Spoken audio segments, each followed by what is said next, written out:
God bless and good night.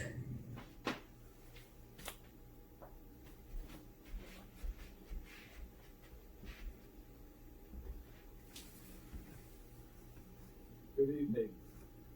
My name is Clifford Lester.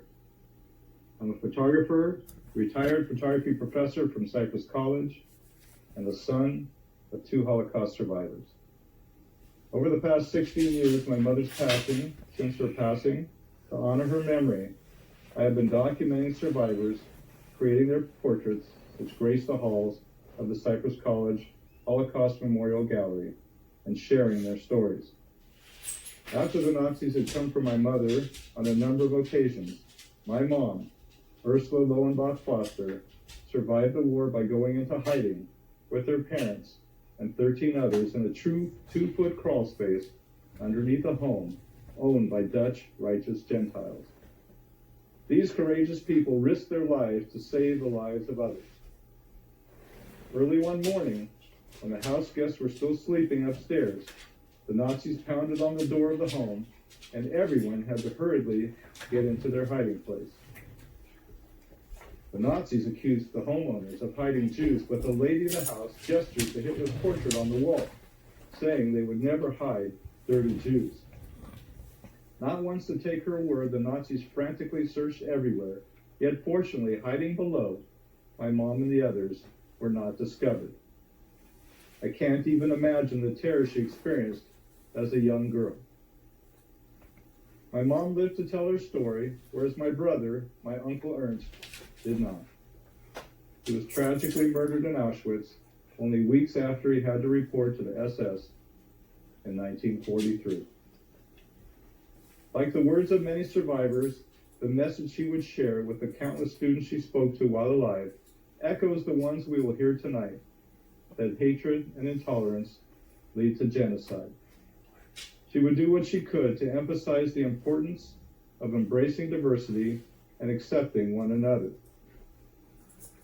This Yom Hashoah evening, I have the enormous honor to interview a few of the incredible group of survivors I have previously photographed, and a World War II veteran, all who have endured hardships that words can't begin to describe.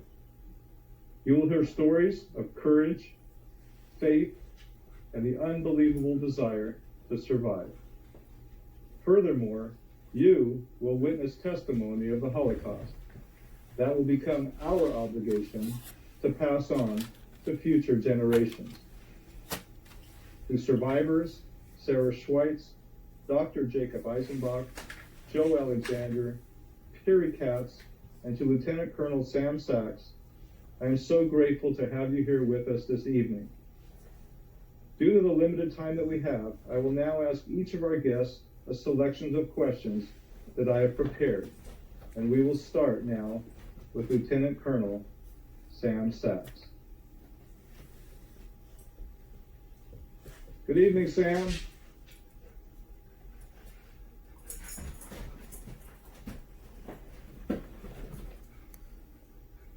Good evening, Sam.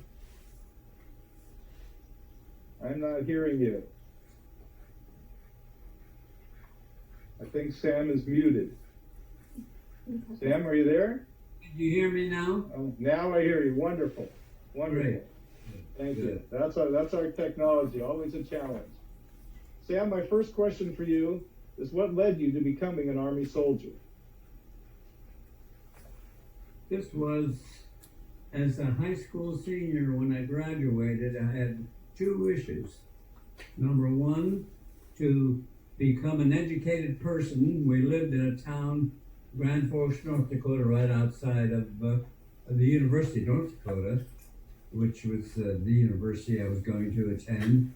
And also, for a reason I can't explain to you, except I probably have a premonition what was coming. I wanted to be an officer in the U.S. Army. And in order to do that, I had to join the ROTC, and I figured that I would have a better chance if I enlisted in the North Dakota National Guard, which I did. And I stayed in the Guard up until the time I was inducted into the ROTC. Now, I might have put, as an aside, during the summer training camp while I was in the Guard as an honor to the incoming president, I actually saw President Roosevelt. Wow. As he was making a tour of the country. He was elected 4 times, and because of that 4-time election, it was term limits were installed, and where he's now, where a president can only serve 2 terms. But I did see President Roosevelt at that time as he made his tour of the country. And so I did join the ROTC. I graduated college and got my diploma in business administration, and stayed in the reserves. And I was inducted, called active duty, Fort Benning, on October 1st, 1941. War was declared by President Roosevelt on December 8th, 1941. So I think I often ask myself, why did I follow this route? But I believe I had a premonition, and the guardian angel has been with me the rest of my life. No question about it. Absolutely. Speaking of the guardian angel, Sam, I know you shared with me this story, but I'd like you to share it with everyone. And tell us a bit about the flight you took on the plane you called the Flying Coffin, as you flew yes. from England to Normandy, France. Correct. That's correct. We were part of the 82nd Airborne, 325th Glider Infantry. The gliders had no motors. They were pulled by an airplane, and we had no communication whatsoever between the airplane and the glider. The glider pilot could disengage himself from the airplane by pushing a lever anywhere he pleased, and the pilot of the airplane could do likewise. And so that was part of the danger of it. And the glider itself looked like a coffin. If you cut the wings off, why, you could and paint the fuselage brown or black, it did look like a coffin because there was a hump in front. Now, when we came to the airfield in which we did the training, I was the liaison officer between the Air Corps, which then was a part of the Army, and the liaison officer between the glider troops and the Air Corps. As a liaison officer between, this was about a week, 10 days before we took off to liberate the continent, we took pictures of landing sites, and it was my job to pick out landing sites for the glider troops, where they would land. And the Air Corps had a little biplane, a very small plane with a camera attached to the wings, and they would take pictures of the area, intended landing areas, and they would then be converted into clay models, and we then briefed the non-commissioned officers and the officers on their intended landing sites. On the day of takeoff, we had, in my particular glider, I was not ever going to be taken as a prisoner of war. Besides myself, we had machine guns, ammunition, and 8 men were there, and I told them they didn't have to follow me. I would be happy to transfer them to another glider if they would so wish. These men were so devoted to me, they would follow me into the valley of death. We were ready to commit whatever had to be done to avoid being taken prisoners of war, and if we had to fight our way, we knew that if we had to fight our way at the Nazis' way, we were certainly outnumbered, but that was a chance we took. As we took off, we flew over the channel. It was a beautiful day, a very, very nice day, and I remember looking out of the window of the glider and saying, "Dear God, do we have to start a war on such a beautiful day?" But anyway, down below, I saw all the ships disgorging men onto the shores of Normandy. And we landed at Utah Beach, and the American troops that had the soldiers in the ships landed at Omaha Beach. Many of them drowned because they had to land behind the shoreline, since the Germans had erected metal barricades about 4 feet high, connected by barbed wire. So they had to land in 5, 6, 7 feet of water, and they had 2 days of rations, water, and there were the guns and all the equipment necessary to carry on a war, because they could not be supplied for at least 2 to 3 days should we be successful. And success was not an assured thing at all. In the air, the sky was full of gliders and airplanes pulling them. It looked like snow falling from the skies. And also we had fighter planes protecting us in case the Germans came through. Am I talking too long on this one thing? Well, you're doing great, but I'm going to have you go to the next question. Okay, good.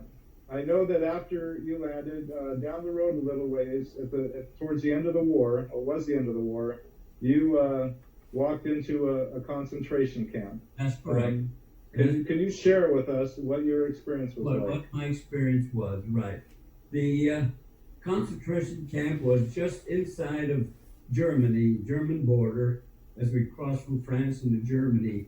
And when we went in there, the first thing that struck me was a latrine type of installation where people did their duty, the urination and so on, stacked alongside.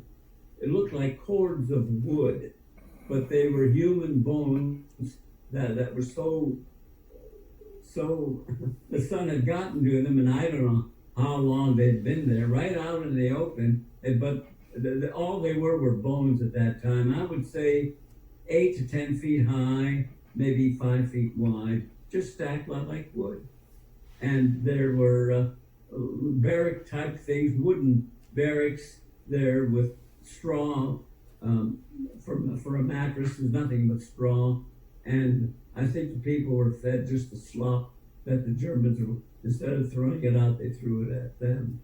And I saw children, teenage boys, whose skin was so weazened that they looked like men of 90 or 100 years old.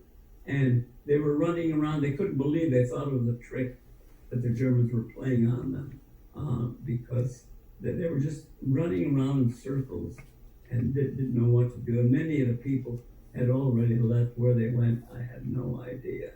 And the stench of human flesh, rotting human flesh, is overpowering. And it's a scene I'll just never forget. Thank you so much, Sam. Your service to this country and to the survivors is beyond words, and we're so grateful to have you with us tonight. And congratulations again on your 105th birthday. Thank you. Thank you so much. Thank you so much. Thank you. Now we're gonna move on to Dr. Jacob Eisenbach.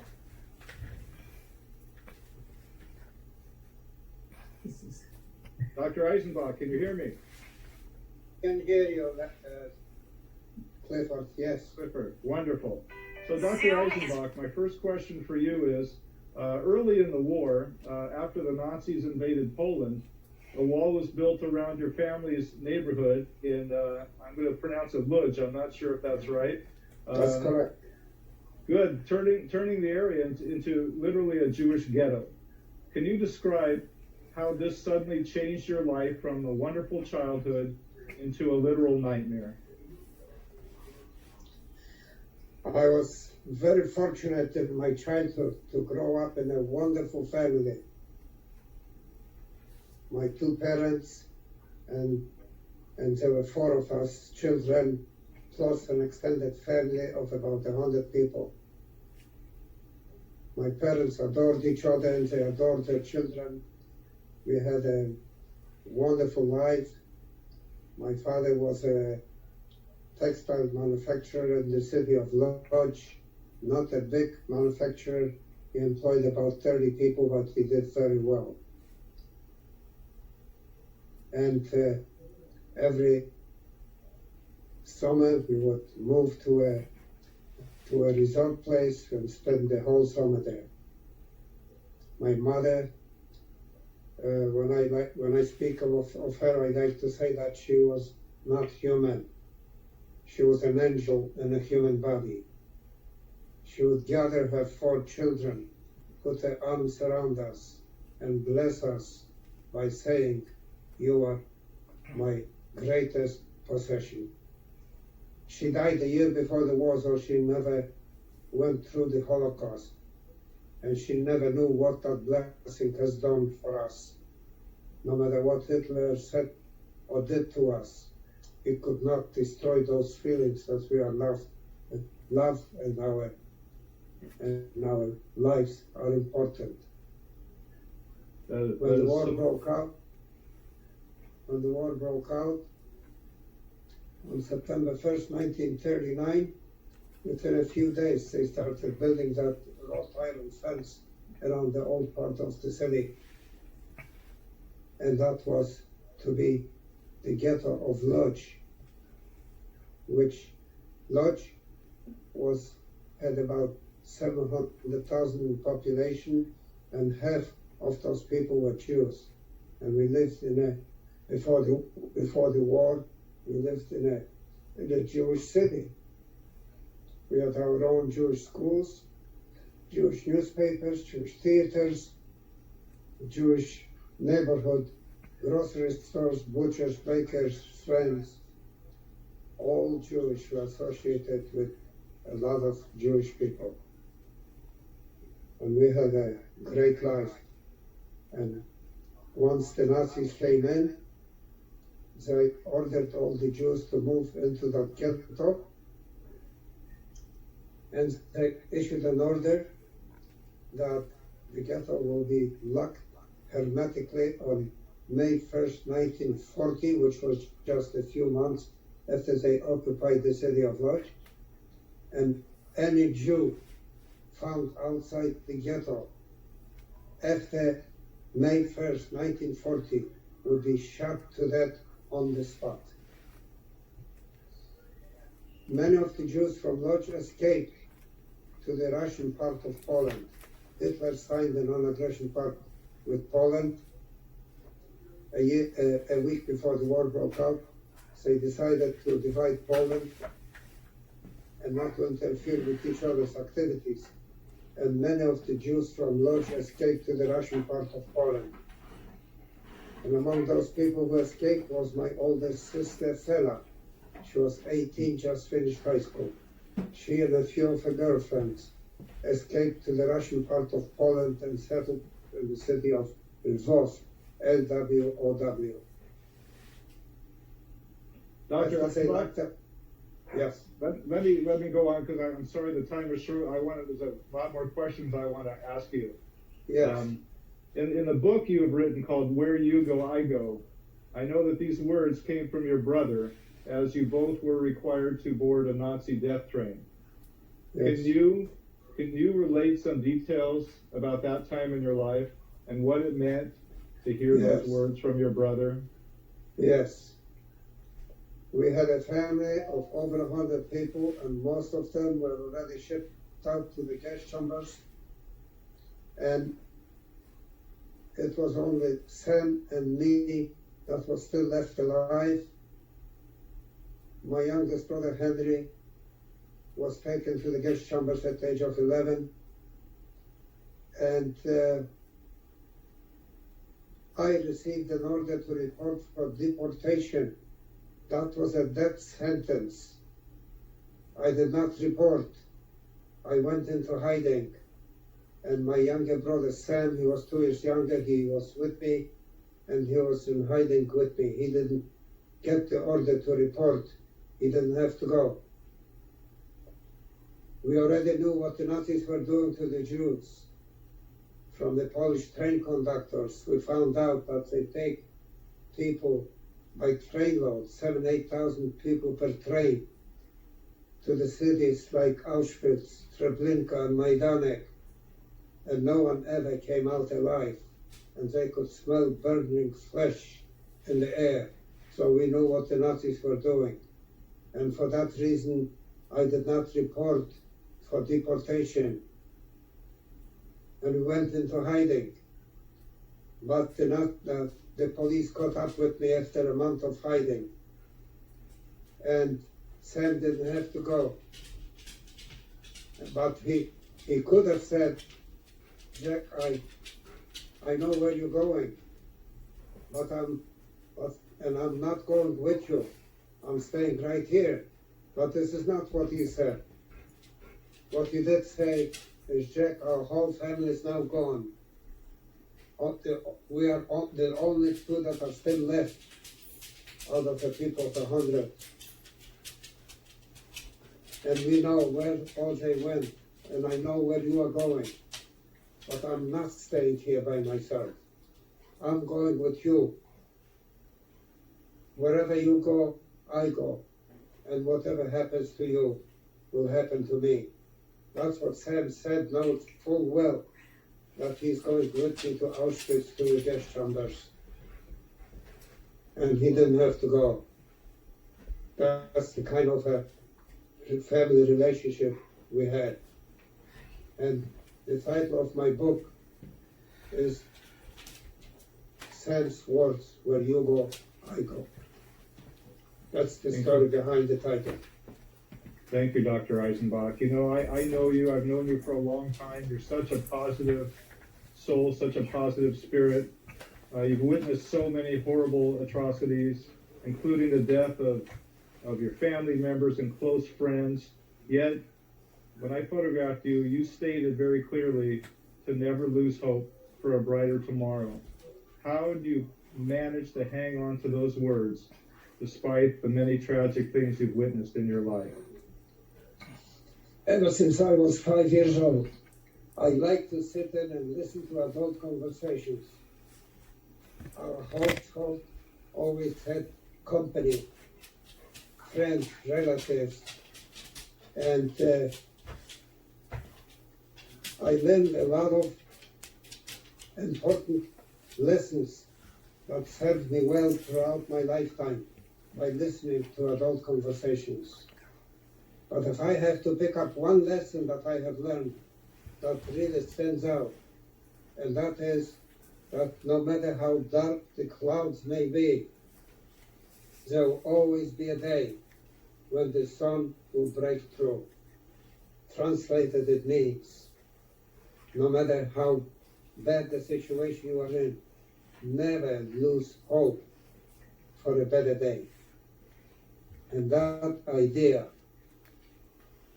was in my mind when I was starving and close to death.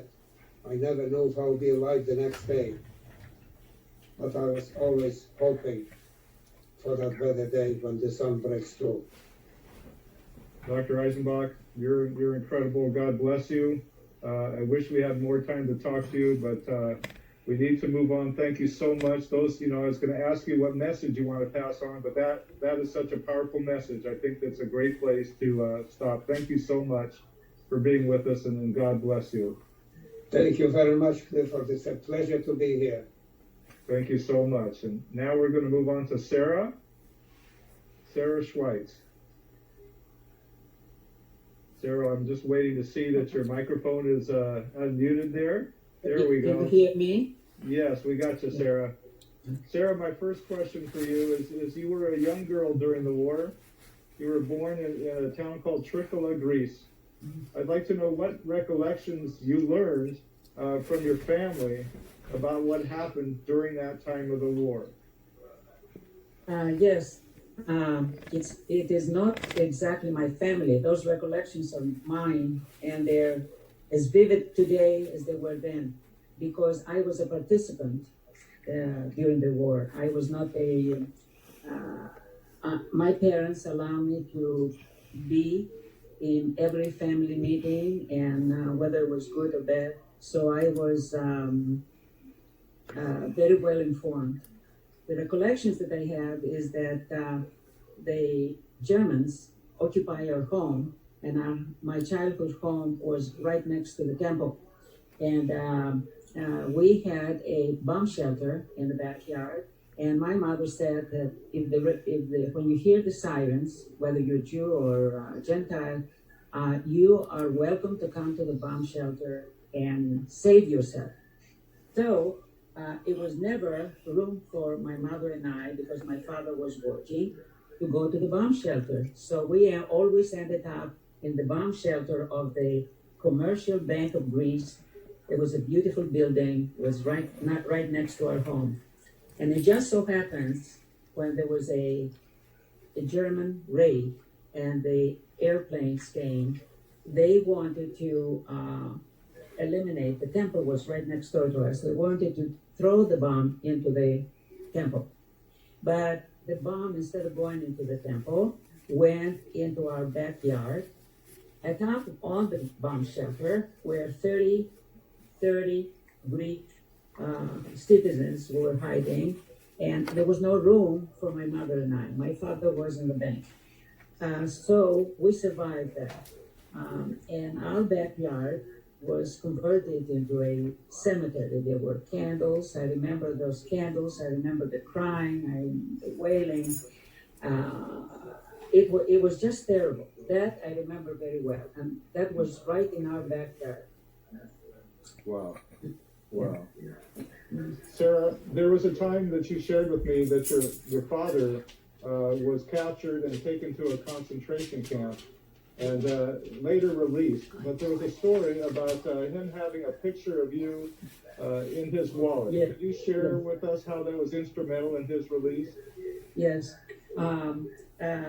Before they released him, he was in a concentration camp with Jewish people, with intellectuals, with Greeks, with desirables, and they were sorting them out. Who would go to Auschwitz and who would remain in Greece. So my father looked very Aryan. He had blue eyes and blonde hair and fair skin. He was very friendly.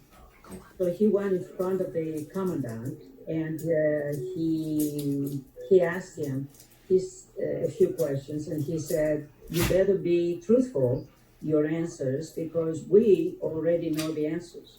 He had a file this big, and he says, "We already know the answers." So he said to him, "Why do you want to leave? Do you have a family? Are you married?" My father says, "Yes, I have a little girl," and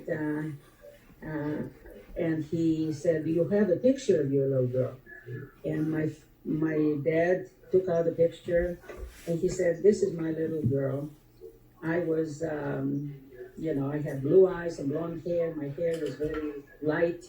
And the German was looking and looking, and he says, "Oh my God, I will let you go because this little girl looks so much like mine. Today is my daughter's birthday, and I will let you go to your daughter." And that's how he survived. Wow, that's incredible. Sarah, there was a time, I think at 4:30 in the morning, that you learned the Germans were coming, and did you have to leave town at that time? Yes, the Germans occupied our home. We had to go for a while and stay at the grandfather's house down in the basement. There were about 15 people there, and you couldn't even breathe. So one of our Greek friends said, "It is too crowded here. You have to come to my house." He was a wealthy merchant. "We have an extra bedroom," and so we went there. But the Germans had a list of all the Jewish people, and they went to our house. They couldn't find us, and they were looking and asking, and somehow that in Greece at that time we did not have a telephone in the house, but this wealthy Christian had a telephone in his house. So early in the morning they called up and they said, "You better go." And because they're really looking for you, and there were a lot of informants for a loaf of bread or something, and they will tell you where a Jewish person or a family was staying. So that was at 4:30 in the morning, And our journey started at that time. It was in March 24, 1944. It was very cold, and we left with the help of another righteous Gentile. We wrote to Yad Vashem, and all of these names of the righteous Gentiles are there, memorialized for eternity. And we're very grateful for those Greeks who opened their hearts and their homes to have us there for the night or so. And the reason for that is because my father was working for the Agrarian Bank of Greece, and everybody knew him by name. So wherever we went up in the mountains, and my father said, I'm Abraham Baruch, and this is my wife and daughter. Could you please put us up for the night? They were always welcomed us there. And this is what made life a little easier. So thankful. I'm very thankful, and whenever I speak, whether it is adults or children, I told them that it is very important to be kind to your fellow person, man or woman. There's a Greek proverb that says, do a good deed and throw it to the waves. When the tide comes in, you're going to be rewarded. And this is what happened. Don't expect a reward right away, but eventually you will be rewarded. So I think those words are very profound for me. That's perfect, Sarah. That's, I think, a good way to end. Thank you so much for sharing with us. God bless you. Thank you. It's great to see you again, and we're going to move on now to Piri Katz. Thank you so much. Thanks. Beautiful.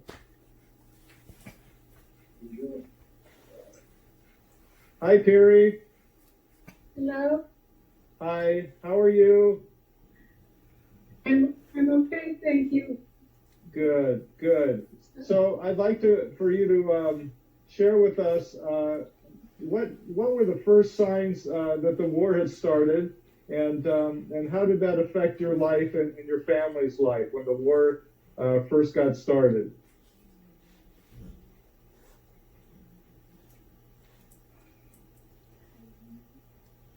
Actually,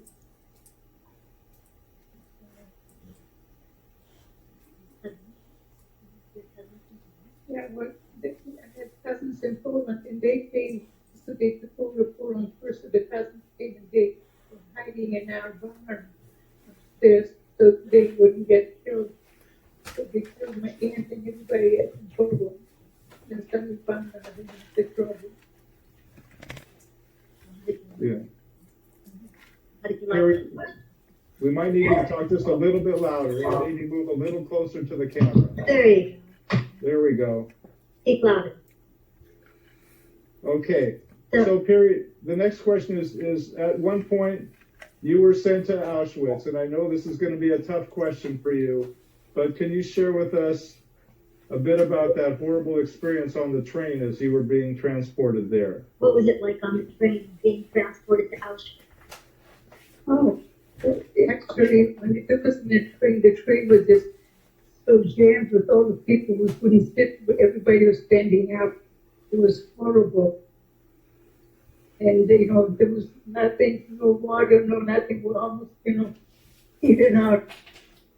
But then when we came to Auschwitz, as soon as we get out of the Auschwitz, and then the Nazis, the Himmler and they would just go, you go this way, you go that way, you go this way, you go that way.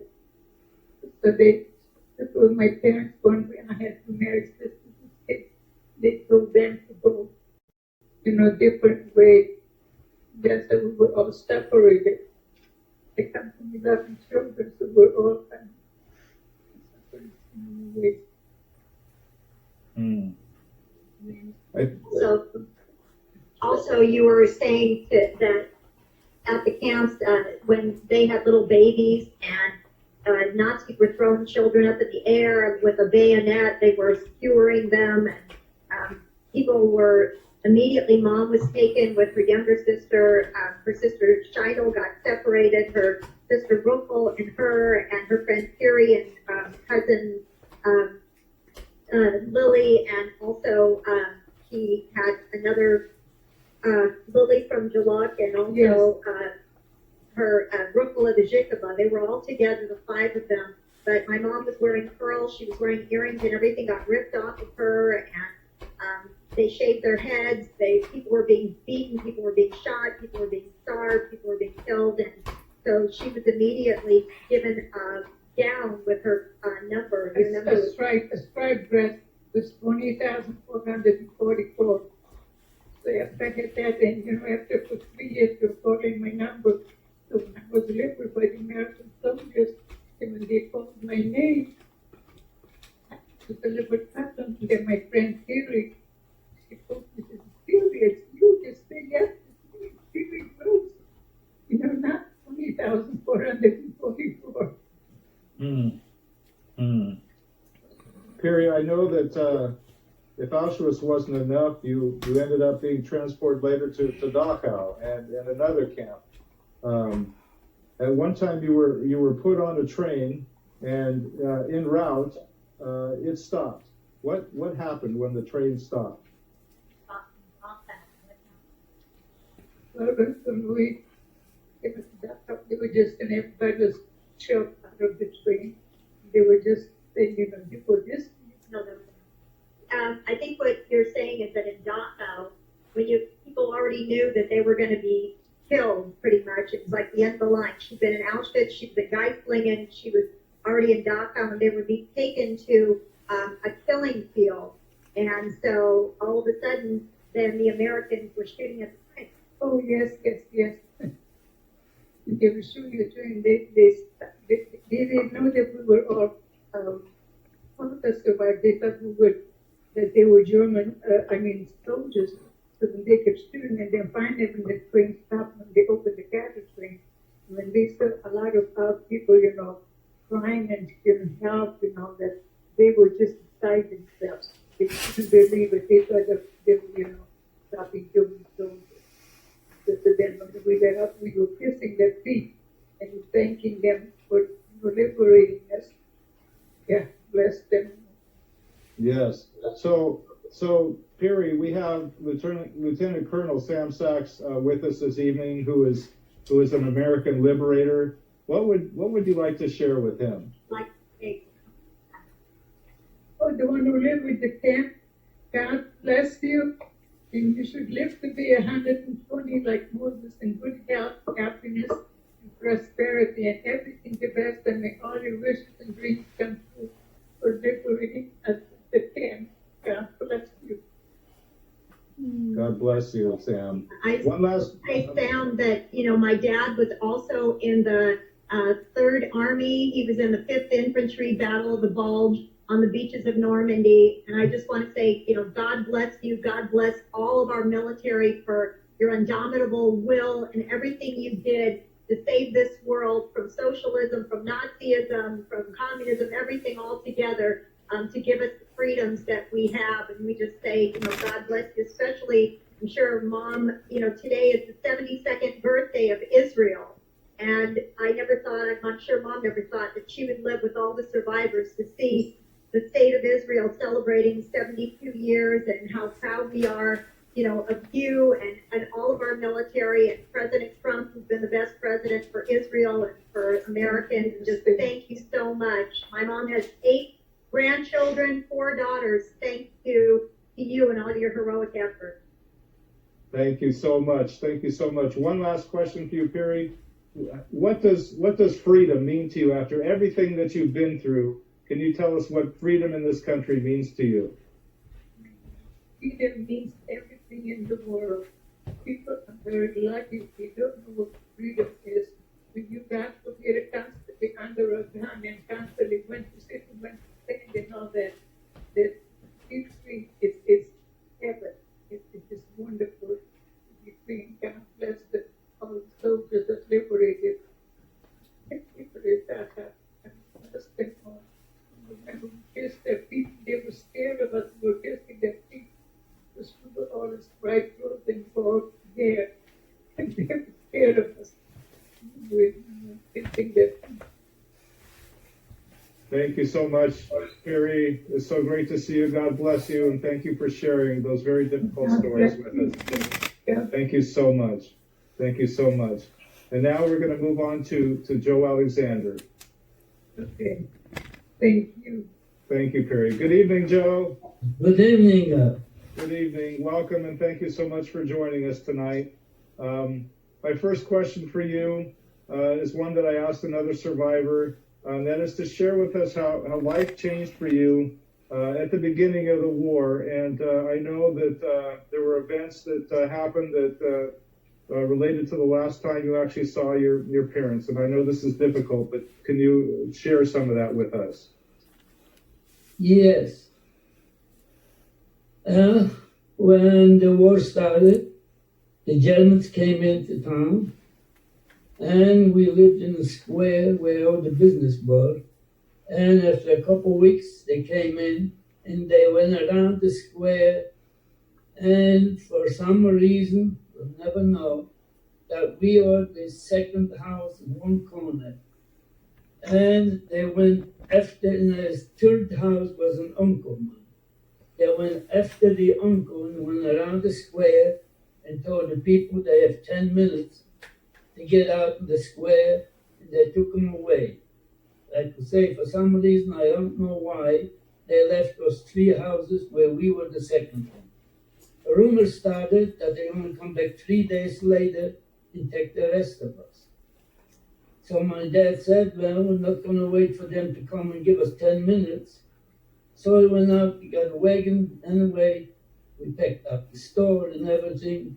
We had a very good life. And I had 2 parents, and I had 3 sisters and 2 brothers. And we moved to a town before Warsaw, because Poland was divided in 2 parts. One half was annexed to the Third Reich, where we lived, and the second part was Poland under German occupation. So my dad had 3 sisters living about 25 kilometers before Warsaw, to a town named Blonia. And so we moved there. And after being there for a while, then after a short time, I went to my first camp. It was 1939. I went to a work camp where we worked during the week. On the weekend, you could go home. And we worked building a canal, and it was late in October, and I was staying in the water up to the knee, and I was getting blood poisoning on my arms, on my legs. And so one weekend I went home and I said, I'm not going back. So Monday the police came to look for me. My dad said, he's supposed to be in the camp, he's not here. So I was hiding out for a few weeks. And that was the time when they were building the walls for the Warsaw Ghetto, where the ghetto was going to be in Warsaw. So after they got through building the wall, we all have to move into the ghetto. So we moved into the ghetto, and the wife was miserable, terrible. So I lived, my parents, my sisters and brother, we lived in the ghetto over 4 months, and we decided back home, nothing changed. So my parents decided for an older sister and a younger brother and I, we should go back home. So we got out of the ghetto, we had to pay off the guards to get out. And anyway, we went back home. Came home, everything was the same as we left. But it only lasted 3 days. After being free for 3 days, they came out with an order that for the men from 16 to 60 report to the schoolhouse. So I had to report, and off I went to the camps again. So I was going to the camps. I was going to camps where was the city of Poznan. And there were a lot of camps around the city, in the city and around the city.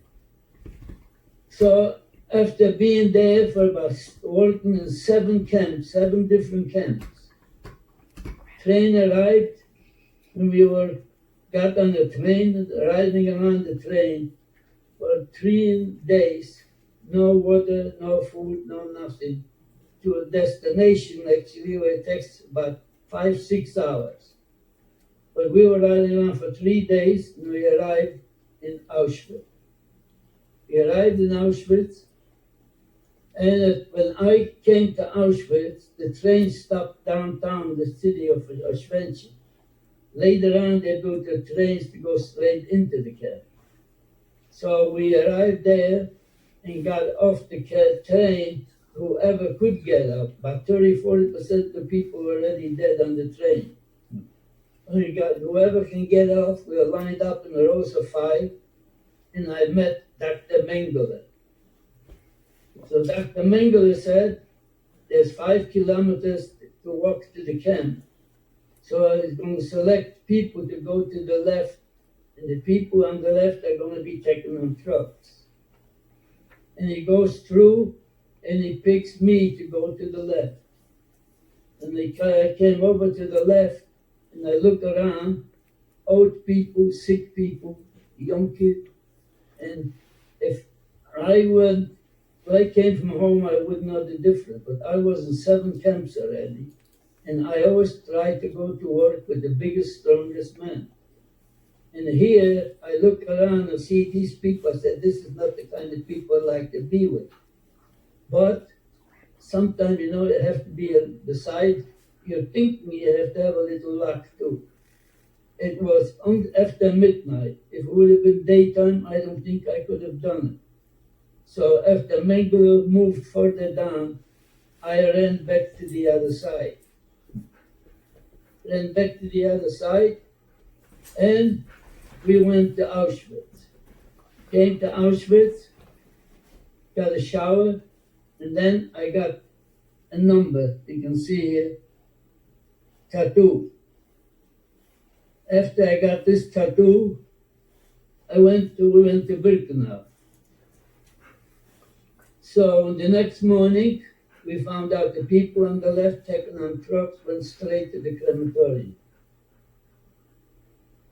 So I went to Birkenau. I was in Birkenau for a while, for quite some time actually, and several times I wanted to get out because they weren't bringing people in, and they were taking people out to the guest chamber. They kept picking people. Dr. Mengele, I saw him 2 more times in Auschwitz, in Birkenau. And then one time they said they need tailors. So my whole family, my grandfather and father were tailors. So I report and come in front of me and they said, you go back. We have enough. We don't need any more. And that was the time, April of 1942, when the Warsaw Ghetto Uprising. So after a short time, they said they need a big transport, but they didn't want to take any people from Poland. They only wanted people from Hungary, Greece, any other country. But at the end, they were short about 300 people. They said, now we'll take the people from Poland. So I report, and we get on the train, the same thing, where I were riding around for 3 days again, with no food, no water, no facility. Finally, I arrived, I'm back in the Warsaw Ghetto for the second time. So I came to the Warsaw Ghetto, there was no buildings left, just remaining walls, just walls. Burned, all the buildings were burned. There was no camp. They gave us some prefabs to put together some barracks, and there was no facilities, no nothing. Later on, we built a camp. We got some showers. So on Sunday, we went to get a shower and got some fresh clothes. In the meantime, the typhus broke out. Whoever reported to the hospital, nobody came out. I got the typhus is when you get high temperature, high fever. And actually the work we came to do was to take down all those remaining walls brick by brick, and we clean them up and put them up in stacks of 8-10 feet high. And when I got the temperature, the fever for the typhus, I was sitting behind a stack of those bricks for about 3 days, because I was lucky I had a couple who was a prisoner also, but he was a German man who used to live in Poland, We call it a Volksdeutsch. And he was very good, so I didn't care. So I was sitting about 3 days behind those bricks until I got over the temperature. And after a short time, the Polish underground attacked our camp, and they're trying to free us. But they were unsuccessful. So the next morning, they took us out, and we had to jog to get out of the city because they were afraid we may get attacked by the underground in the city. So we had to jog to get out. So we got out late in the afternoon. We came to a field where the farmers grazed their cows. So they put us up on that field, and the ground is very moist.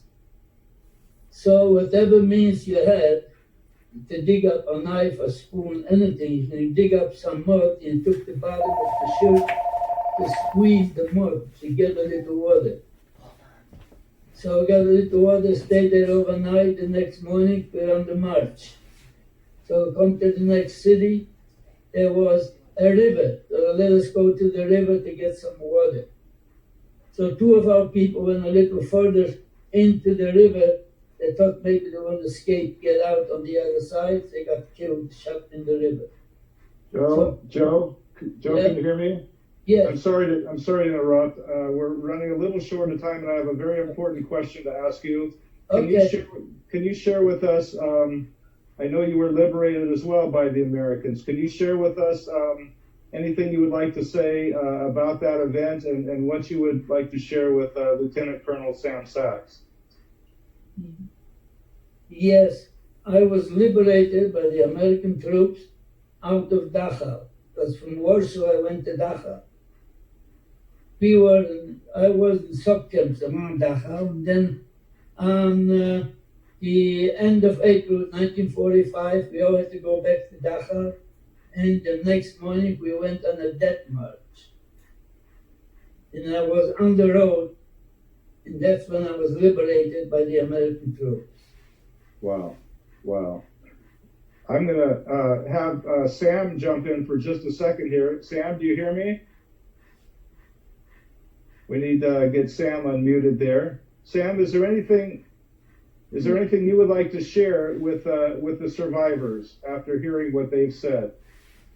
Well, what can I say? I mean, it's a horrific story that they tell of the suffering of people, and I don't know what to say. I was in the troops, and I did my job to whatever extent was required of me, and we were happy to be part of the liberation of Europe and these poor souls who were caught in the mesh. And I would like to say this, though, about the German people. I would say that the majority of the German people were behind Hitler 100%. I felt that I saw the hatred in their eyes. When we liberated this concentration camp, we had the people of this little town in Germany take the bodies, and we had them dig a slit trench down the center of the road of the town, on the road in the center, and they had to bury the bodies. Unfortunately, most of the people who did this carrying were women. There were no more men around. They were either captured or killed, and the remaining. We knew the war was over with practically, but Hitler kept on regardless.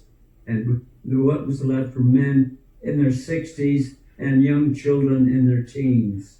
And we did. I'll tell you, they paid a terrible price, because I saw cities bombed. They had no military significance, but they were bombed. The rubble was lying in the streets. The Germans wanted to clean up the rubble. We said, no, we want you to see what you have done to other cities of Europe. You do some of the struggling of what other people, the misery you caused. And I would like to make one comment. Those trains that led into the concentration camps, we could have bombed those tracks. So those trains could not run into the concentration camps. But very little was in the U.S. papers at that time. Well, I was not in the United States then, but I know that there was little said. We wanted nothing to do with what was going on in Europe. We said we were separated by the Atlantic Ocean, which was 3,000 miles, and of course we had the war in the Pacific, which was another 3,000 miles on the other side, because we had a terrible experience from World War I, and we didn't want to get involved with another war in Europe, which many people felt was none of our business, but eventually came to be our business. And what can I say? I'm glad that these people survived, and we did our share in helping them survive. And I know in France, if I can say on a personal note, I was given an honor of being a French Legion of Honor for my services in France to help the French gain their freedom, not only France, but the other countries of Europe. And we did our share. We helped all that we could. God bless you, Sam. You're amazing. I want to say thanks to you and all the survivors. You're all incredible, and I just feel bad that we don't have more time to listen to all of you and your amazing stories. And hopefully, God willing, we'll be back here next year and we can all share some more. I'm going to throw it back to Howard here to continue. Thank you all so very much for sharing these testimonies with us.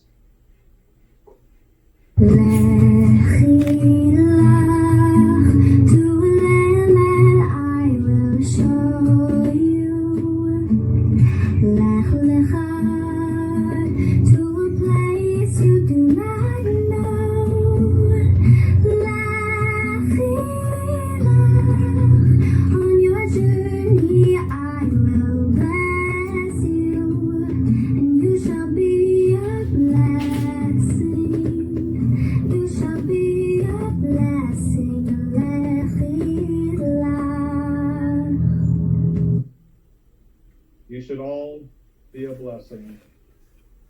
Amen. And now I'd like to have the president of Cypress College, Dr. Joanna Schilling, share a few words with us.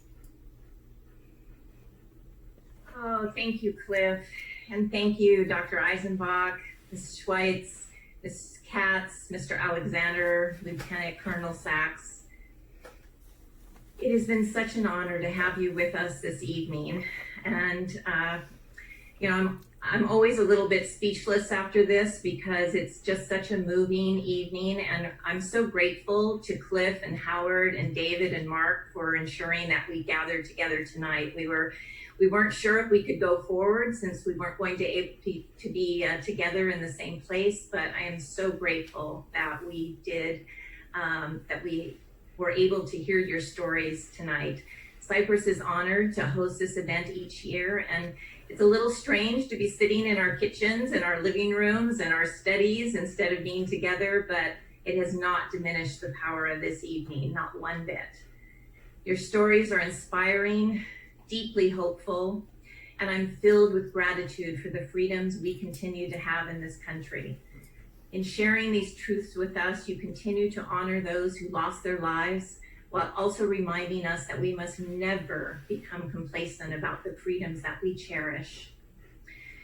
This year is the 75th anniversary of the liberation of the death camps.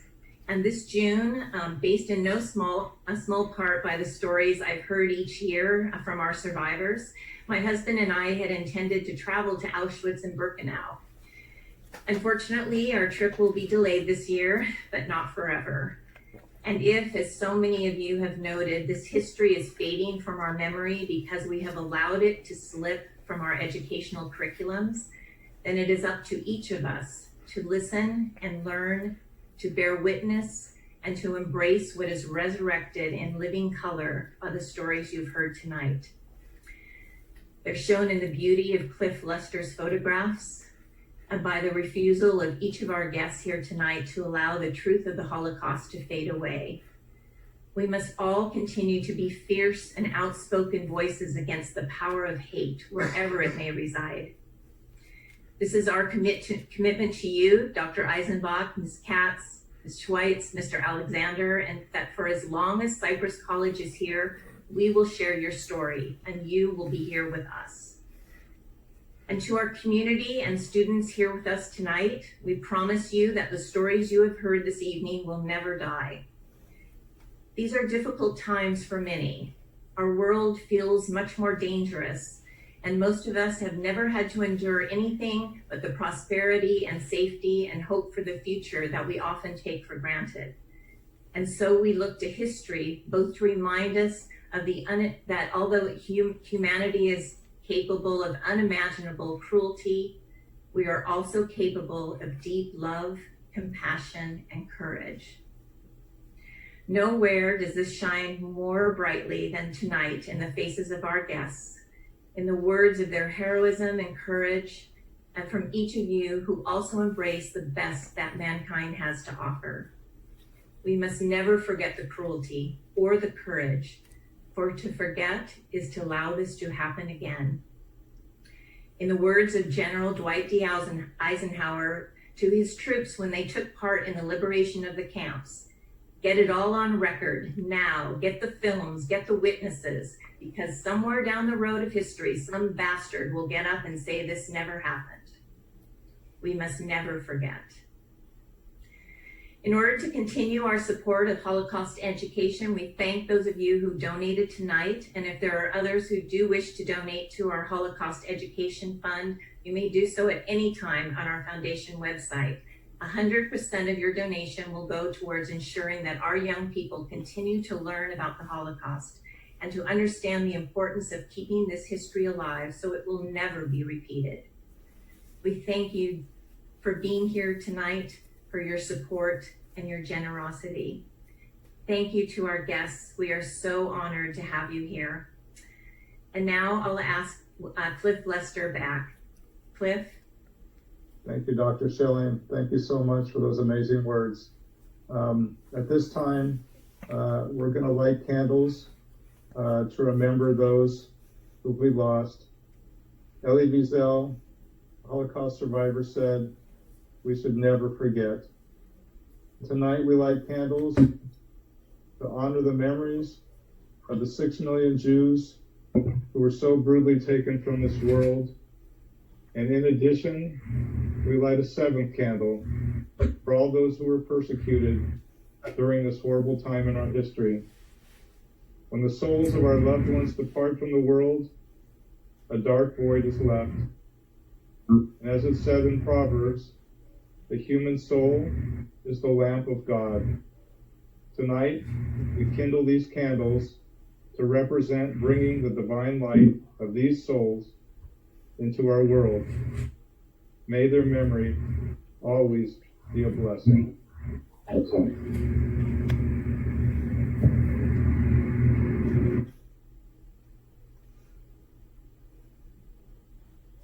Howard, do we have Rabbi Levi with us?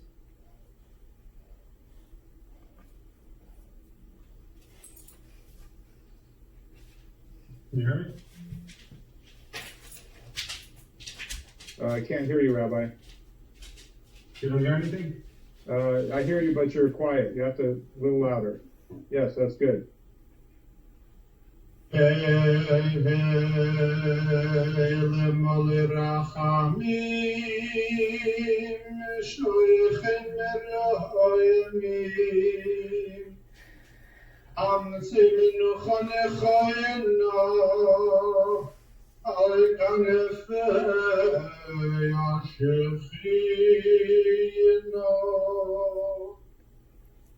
Bemalois kedai shimut ha'erim Bezoyar harakiya mazhiri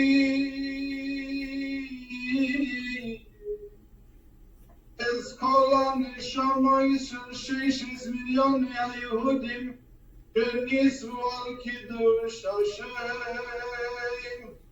Ba'avul shenotvu biyad azkor az nishmo yeseyem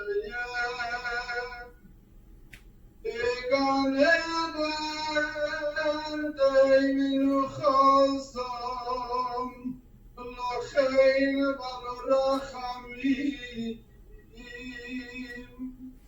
yaskirayim b'sefer k'nofav liyoim lomim v'yitzroy v'yitzroy lachayim es nishmo yesayim Hashem unachalosom lianuach al mishkavam meshulayim v'noy marom.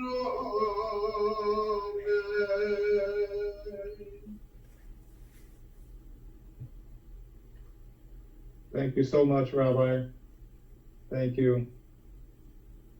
At this time, I'd like to say special thanks once again to Sarah, to Joe Alexander, to Dr. Eisenbach, to Perry Katz, and to Lieutenant Colonel Sam Sachs. You have blessed us all this evening with your presence, your stories, and your words of hope. From you, we learn about gratitude and how blessed we are for our freedom. Thanks to our military women and men, like Colonel Sam Sachs, who risked so much on our behalf. We are forever indebted. My thanks go also to Howard Kummerman, Executive Director of the Cypress College Foundation, for his encouragement to go ahead with this event despite the many challenges of virtual broadcasting. And I have to depart from my notes a little bit as I say thank you to Dr. Schilling for your words, Dr. Schilling. You really brought tears to my eyes as you spoke about ensuring that the message of the survivors will always be with us at Cypress College. I'm staring right now off to the side of my screen at a photograph I have of my mom and her brother, and I know that she's with us right now, and so touched and blessed and proud of us all for what we're doing at Cypress College to keep the memory of the survivors alive. And I just can't thank you enough for your support. My thanks to Mark Posner for his inspiration, David Halachny for your beautiful message tonight. My thanks to Jordana Gessler at the LA Museum of the Holocaust for her support in the background through this and collaborating with us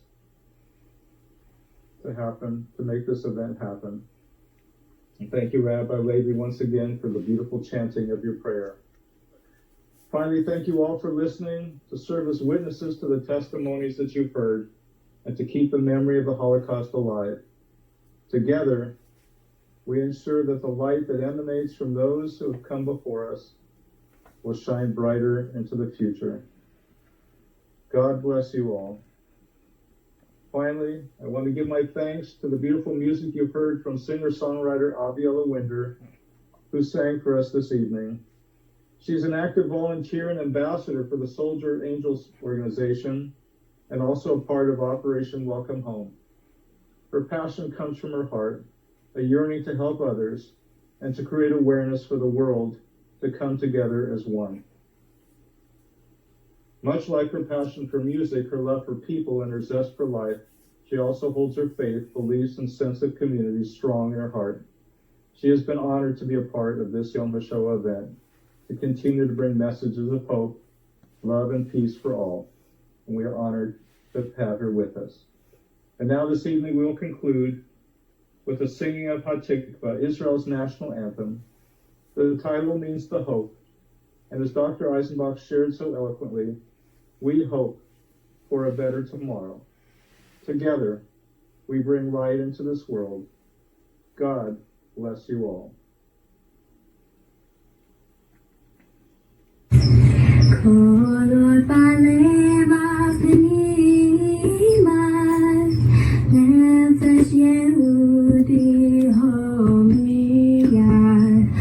Fatenu,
Thank you, Cliff.